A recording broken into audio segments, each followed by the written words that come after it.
Assalamualaikum warahmatullahi wabarakatuh. Kita akan melanjutkan pembahasan kita ke self-regulated learningnya dari Meichenbaum ya. Jadi Meichenbaum ini terkenal sebagai pendirinya cognitive behavioral therapy ya. Dia juga disebutkan sebagai salah satu psikoterapis yang berpengaruh gitu ya di abad 20 gitu ya. Dia sering studinya terkait addiction ya.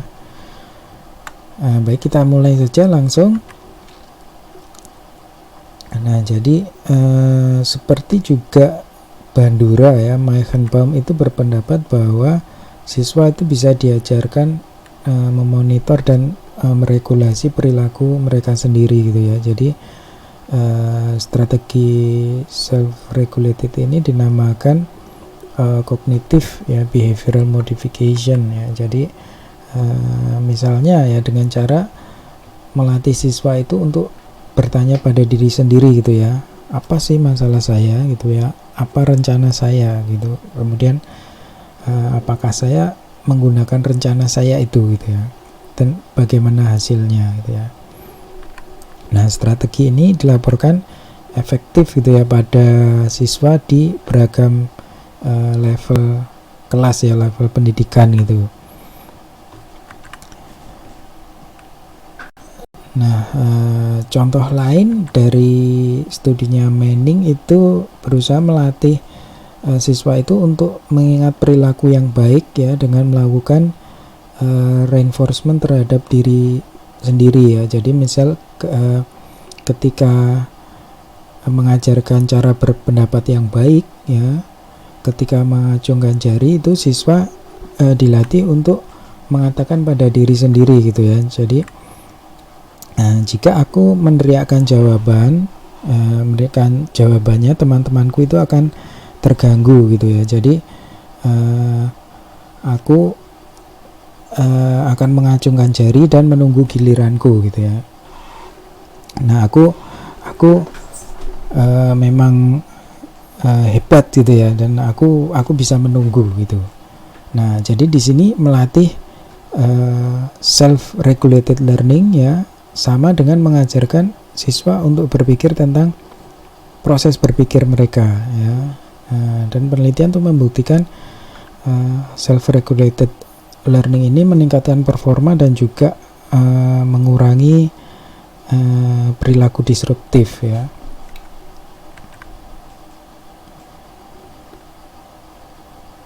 Nah, salah satu cara yang membantu self-regulated learning siswa adalah menginstruksikan siswa untuk menggunakan formulir ya, task completion form ini ya, checklist gitu ya, untuk memonitor kemajuan mereka gitu ya. Jadi tujuan form ini juga untuk membagi ya tugas yang kompleks yang besar gitu ya, dalam bagian-bagian kecil yang membuat mereka merasa ada kemajuan. Nah, ini merasa ada kemajuan ini juga menjadi reinforcers ya bagi mereka ya, reinforcement ya. Nah, strategi cognitive behavior modification ini juga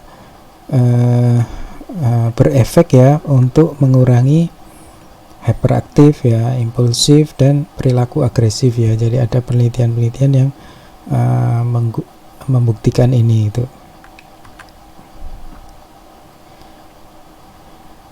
Nah, ini salah satu contoh task completion form itu seperti ini. Jadi temukan buku tentang Patih Gajah Mada di perpustakaan, baca bukunya dan buat catatan materinya, kemudian tulis draft pertama ya, kemudian cek apakah draftnya itu logis, kemudian cek juga tata tulis ya, ejaan, tata bahasa, tanda baca ya. Dan kemudian tulis dengan rapi draft finalnya gitu ya. Nah, ini task completion form ini akan membantu siswa tadi lebih self-regulated gitu ya, membagi tugas besar juga ke dalam bagian-bagian yang lebih kecil ya, yang bisa menjadi reinforcement bagi mereka bahwa mereka ada kemajuan gitu. Nah, itu terkait self-regulated learning. Kita ke self-regulated learningnya Meichenbaum. Nah, kita ke penutup di behavioral learning theories gitu ya. Jadi keunggulan behavioral learning theories itu menurut Slavin itu bahwa prinsip-prinsip behavioral learning theories itu terbukti ya pada beragam kondisi ya, kondisi keperilakuan gitu ya. Jadi teori ini bisa menjelaskan ya banyak perilaku manusia gitu ya, dan juga sangat bermanfaat untuk mengubah perilaku ya, terutama di setting sekolah itu. Nah, ini keunggulan behavioral learning theories. Nah, sementara keterbatasannya adalah bahwa misalnya dia hanya berfokus pada overt behavior ya, tentu saja kecuali social learning theories tadi gitu ya. Nah, ini jadi terbatas pada manajemen perilaku gitu ya. Jadi pada pendekatan behavioral learning theory ini kurang banyak studi terkait proses belajar yang tidak terlihat ya. Jadi seperti pembentukan konsep, belajar dari teks ya, problem solving, dan proses berpikir ya, karena memang proses ini sulit diamati gitu ya. Baik, itu saja. Terima kasih atas perhatian rekan-rekan semua. Silakan dicek ya, masih di bab 5 terkait Meichenbaum ini. Saya tutup. Terima kasih. Wassalamualaikum warahmatullahi wabarakatuh.